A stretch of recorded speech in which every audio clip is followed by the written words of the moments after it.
Ladies, chika, gusto ko i-reserve yung sarili kong buong buo para sa future wife ko. Hindi kasi ako malanding na lalaki. Ganito ibinahagi ng aktor na si Donnie Pangilinan matapos mapag-usapan sa isang panayaman patungkol sa kanilang relasyon ng kanyang nobya. Sa kung K-drama yung buhay mo, anong title? Tanong ng isang showbiz insiders kay Donnie Pangilinan.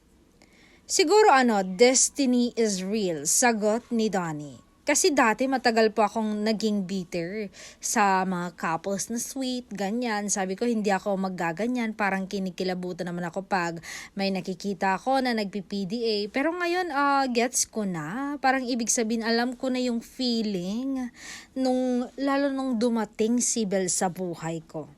Kasi ang tagal kong hindi in-entertain yung feeling na ganon. Kasi parang gusto ko i-reserve yung sarili kong buong buo para sa future wife ko. Gusto ko sa kanya ibigay lahat. And then, nung dumating si Belle,